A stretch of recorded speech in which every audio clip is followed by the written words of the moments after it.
am Jamila Laurie of My Biz Consulting, and we are here at Industries Radio, My Biz TV. Let's cut it. That's what's up. So today is, first of all, Happy New Year. Happy New Year to all my listeners. I know I've been away for a moment, collecting my thoughts towards the end of the year, building up for this new adventure that we're going into. We are adding a service to My Biz Consulting. You are now tuned in to My Biz Talk. That's right, Industries Radio. I am your host, Jamila Laurie, also the owner and creator of Industries Radio and podcast stations, Nina Capone. So, without further ado, let's get into why I'm here today. I want to introduce a new service that My Biz Consulting will be now offering. As I say, it is a new service. Technically, it isn't.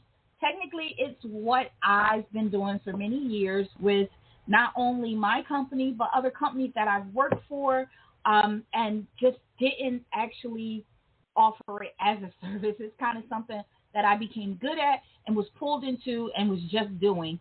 I'm going to say free of charge, right? So the big question is, why crisis management for small businesses?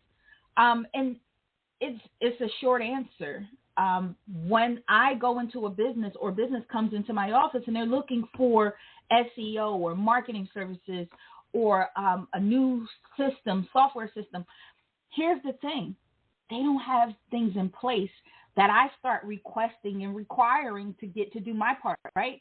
So I find myself, I find the company, they're in a crisis. They need these things in place in order to move forward. So last year was amazing. So first and foremost, shout out to everybody that supported our business, that came into our office, that sent referrals our way. We do appreciate you. We appreciate you to the top of the sky, to the bottom of earth itself. Just thank you so much. We do appreciate all the support. We had an amazing year.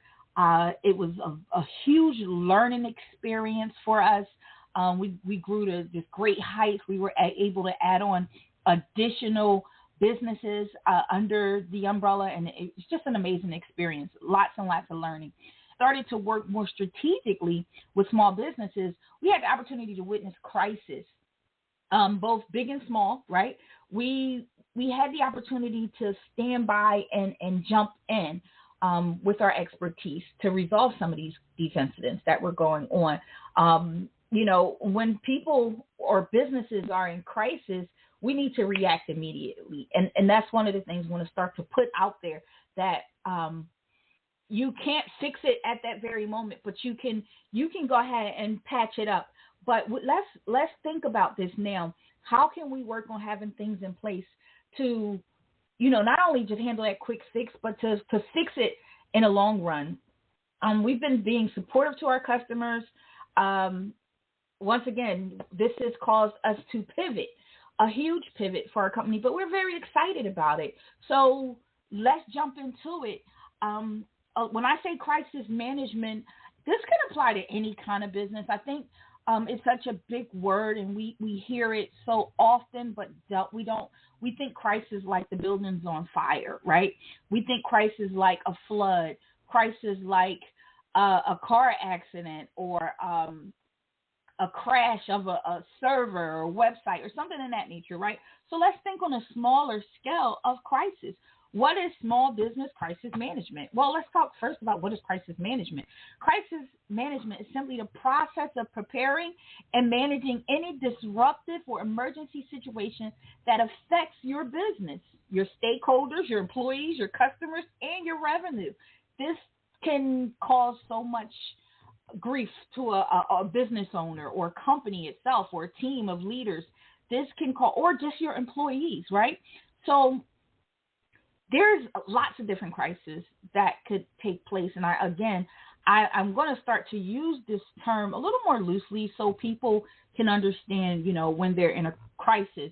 I've had bar establishments just go into crisis and don't realize they're in a crisis. We've had small businesses like spas or construction companies. We work with a lot, transport companies, real estate offices. We've had crises in all of these different realms of businesses. And I found one common factor when it comes down to this happening with these businesses. They don't know they're in a crisis.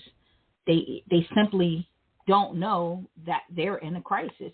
So once we help them to identify, hey, you're in a crisis,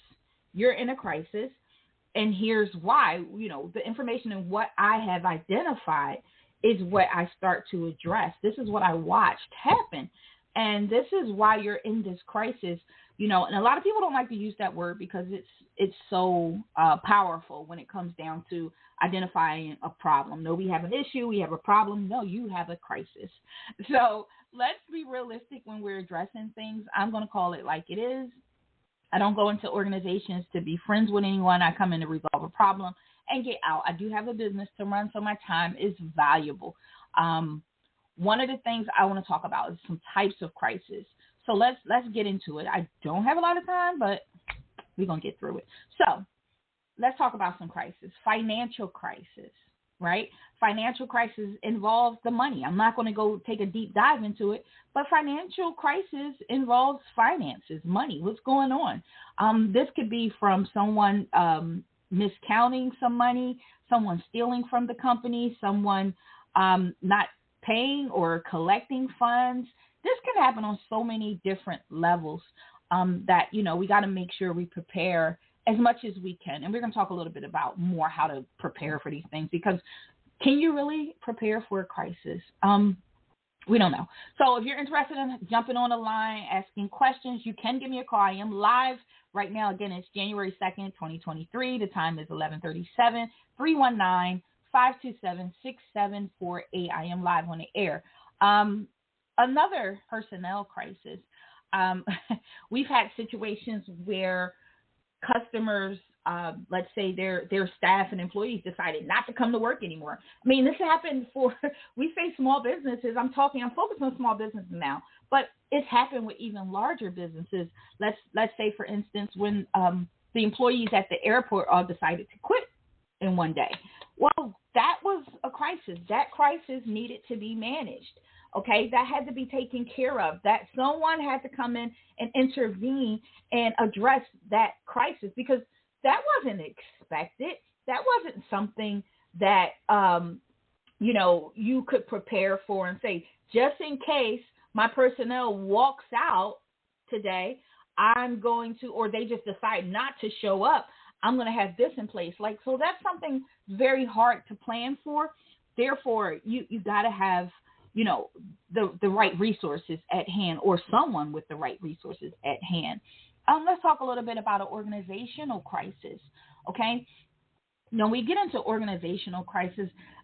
This can go, I'm going to share some of the things that I walk into. So an organizational crisis I walked into recently was a leadership issue where, titles were crossed, titles were given, people really didn't understand their role, their positioning, the power of their title, responsibilities that came with the title. And again, we're going to talk about how to resolve some of these things as well down the line. So my favorite, if you know me, if you know of me, I'm a tech person first. So, being a queen of technology, as I address myself, technological crises happen more often than not. This is the biggest one for me because this is what I know. It's what I lived for over 20 years, technology crisis. This happens all the time, actually almost daily in a business, okay? Some kind of technology, whether it's email or systems crashing, system getting a virus or hacked, or information being stolen or exposed, or violations and compliance and things that can happen within your system that you may not even pay attention to. So that's my expertise. So, of course, that's what I really would sit here and talk to you about all day. But we're not going to stay on that.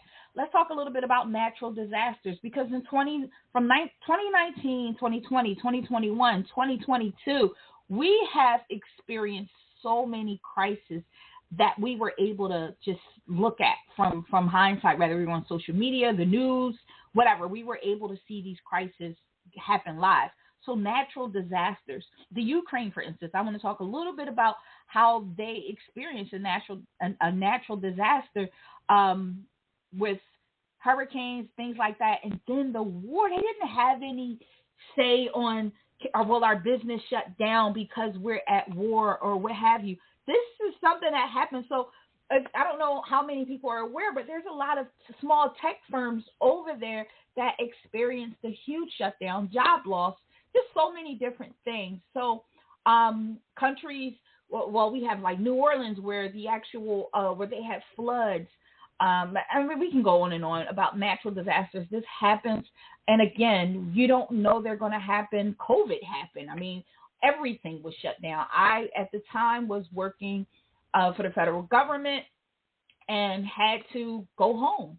I had to put my laptop in my bag, and we couldn't shut down. We are the federal government, so we had to continue to work. But we had to go home. We had to go home, connect to our own internet, and continue to support the country and what was going on, right? So there was no shutdown for us, really. But at that same time, there was a crisis, and we had to make sure that we, stayed in tune and addressed it, and that's what it's all about. Confrontation crisis. So this is one that I think a lot of my customers think that, crisis management is for, which it is, but it's not. So we have, crisis managers who handle strictly PR, and I'm not a PR person, so I don't handle that portion of it, but a lot of the other ones that I mentioned, I do. But if you know the movie, and I've been the show, I'm sorry, not movie, but the ABC hit, what is it called? Scandal. Then you've seen PR, you've seen Olivia Pope handle a lot of the crisis I'm talking about, but mainly the PR crisis for their president at the time. But confrontation crisis occurs when someone who's discontent, whether it's just an individual or a group, fight a business or the government or various interest groups, and they kind of go to war. They want acceptance and demand expectations. You're going to tell me that you're going to change this right now. I think the biggest one was Balenciaga. Balenciaga had posted something that was inappropriate, and they wanted an apology. The world wanted an apology. So Balenciaga was in crisis, and it needed to be addressed. And they, I'm sure, hired someone to handle this front line and make sure that they didn't lose consumers and didn't lose status and didn't lose, because you can lose so much when your business is in crisis, right? Another one is malevolence. Malevolence occurs when a firm's opponents or use criminal or illegal means to destabilize a firm, harm its reputation, extort, or destroy, right? So this is another rare form of a crisis that people just kind of shy away from or just not sure of. Or a lot of companies try to do it when competing with their competitors and not realize it's a crisis or a crime that, what you're actually doing. So just being aware of a crisis or where you're in crisis, how to address it, how to prepare for it. And like I said, crises are often you're unable to prepare for a crisis. So you just have to make sure that you have your T's crossed and your I's dotted so you can address it when the time comes. Workplace violence. We've experienced this all year long, from schools to government buildings. I mean, I've worked in a government building, and we had workplace violence. We've had threats and everything else that goes along with this. So how do you prepare for that? How do you handle yourself in that type of crisis? And you're a business owner. At this point, you have to make sure that you're ready at all times, or you have someone on speed dial who can help you, because I believe a lot of times our head get a little cloudy. And the reason why my job, I even get these calls, and I'm going to say my job is so, so important, but I get these phone calls when my clients are in panic mode, because they don't, although I work with some very high level, educated, awesome, amazing people, their brain doesn't function because of so many different factors that goes into what they're being faced with. They're stressed out. They can't think on their toes right now. So when they're in crisis, they call someone who they know can come up with a solution right away, right at that time. And that's one of the things we want to really address. We want to make sure that this is happening. It looks like we have a caller on the line. Let's bring the caller in. Greetings in the name of the Father, Son, and the Holy Spirit. My name is Pastor Don Jr., CEO. I'm a first-time caller. And I would say I seen the topic. I'm good. I seen the topic. I'm like, oh, this is my type of business. So awesome. Thanks for Happy joining us, Pastor. I appreciate it. And what type of business do you have? Is it just the church, or do you have another business as well? No, ma'am. I've been a radio consultant for 44 years. I lived in 30 out of 50 states, and I'm very well connected in the actual entertainment industry. So what I do is I'm constantly on the radio. I'm on 7 to 12 radio shows just like this one. I call, I find out what's going on, and then I bring the resource to the people who need. Awesome. Well, I want to thank you for tuning in, and I hope that you are enjoying this information. I am Jamila Laurie. Yes, I am the host of this show and the owner of the station as well. And I just kind of wanted let me pick your brain while I have you here. Have you ever found yourself in a crisis situation? Yes, ma'am, definitely. In 44 years, I book a lot of events, and a major crisis situation has come up a lot because of the pandemic. Venues that's been open for 20 years, they had to close their doors because they didn't follow the right policies and procedures. So when you got people driving 3 to 4 hours and they get there and the venue's closed, it's a major crisis. You got to calm everybody down, chill everybody out, then get back in the game and keep the clients. You get what I'm saying? Oh, I know. It's the story of my life, okay? So being in the entertainment industry myself for a very long time, I've been faced with a lot of crises, and I've been able to actually turn that into a business. So, Pastor, thanks again for joining us. I'm going to put you on hold. Stay on the line. I'd love to keep you here. I'm going to talk about 5 P's of crisis management, okay? So talking a little bit about the 5 P's of crisis management. Those who have experienced crisis, you have no time to plan at that very time. So you have to jump right in. You have to get busy, as I call it. Let's get busy. Let's roll. Let's think on our toes. So you have to be able to predict your crisis. And I call this in our organization the what if measure. It's time for the team to sit down and just come together with a what if measure. What if this happens? What if this happens? And we say, hey, we don't want to go ahead and focus on the what ifs, but we do. As crisis managers, we want to predict what's going to happen, what the possibilities are. We want to prepare for the inevitable, right? So we want to predict. That's P, number 1. Prevent, prepare, perform, post-action and assessment. And we're going to jump right into it. So predicting is just an attempt to remove uncertainty from the future. It can happen. Just know something can happen. I say there's no perfect event. There's no perfect business. Something's going to go wrong. It's kind of life, right? So you want to make sure that predict component is always in your strategic plan, which I'll get into in another episode. So let's jump right into prevent because we're close on time.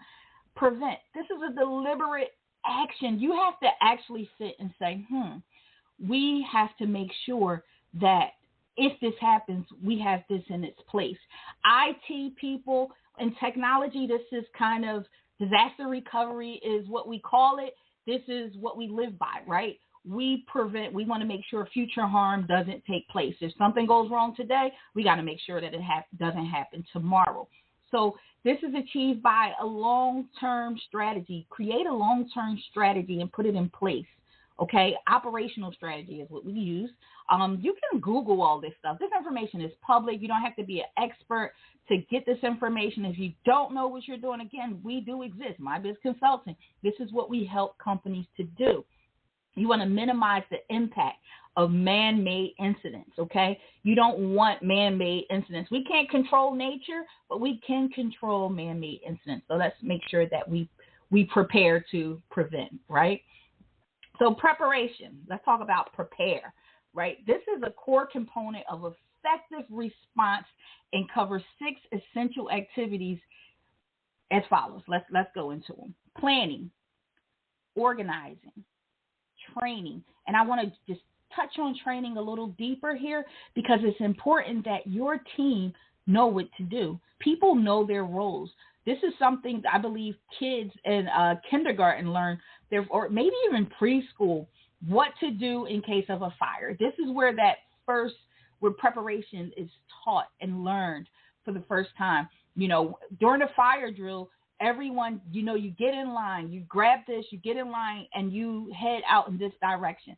This is what we need to train our staff to do. We need to train our support team to be ready and take their position, their roles, right?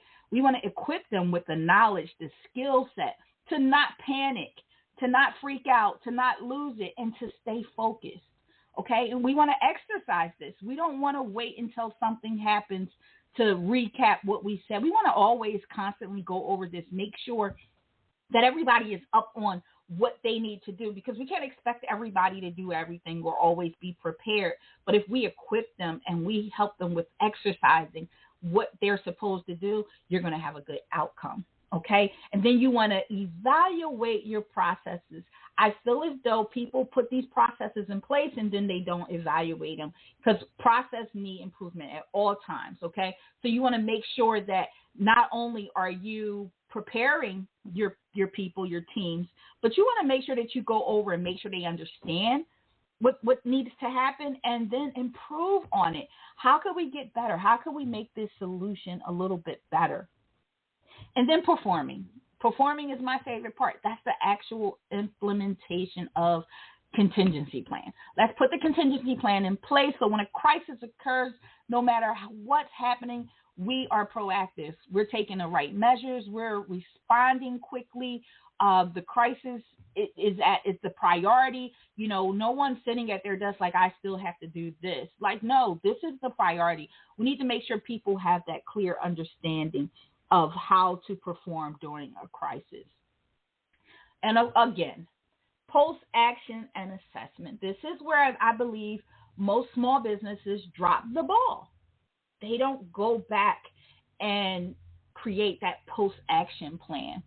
That's a component which begins when the crisis has been addressed. So once everything is kind of under control, because it's not fixed, it's under control. Okay, so we say, hey, everything's clear.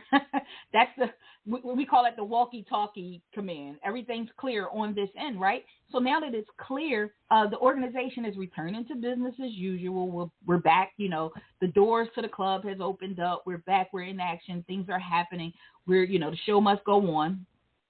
Well, we need to find ways. We need to seek ways to evaluate and improve prevention, preparation, and the actual execution. What happened? That's my favorite question. What happened? Okay. What was done? What did you do? Okay. We had a club this week promote. So they say, hey, we promoted for an event, and it flopped. It had no real substance of people show up for this event, but the budget was spent. So that becomes questionable, and we don't sometimes think that's a crisis, but it's a crisis, okay? It's a crisis for a club owner, and these are things that we want to make sure that, we're prepared for, okay? One of the last things I want to talk about in this last 5 minutes is SOPs.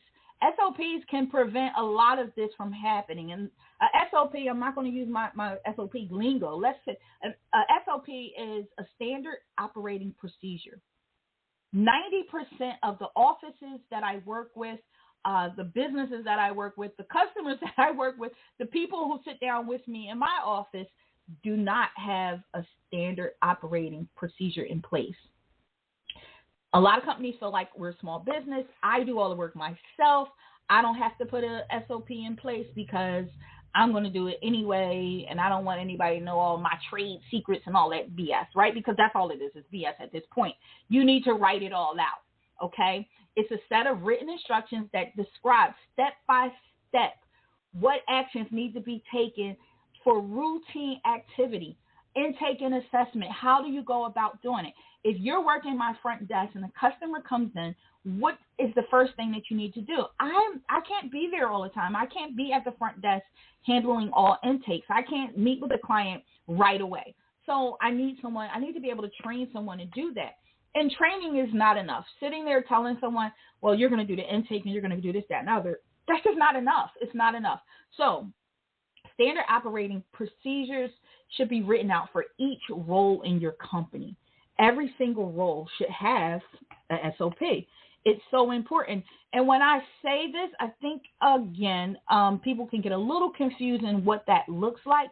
So let's go ahead and let me give you an example. A SOP is simply just the routine. And that could be as simple as putting a customer in a database.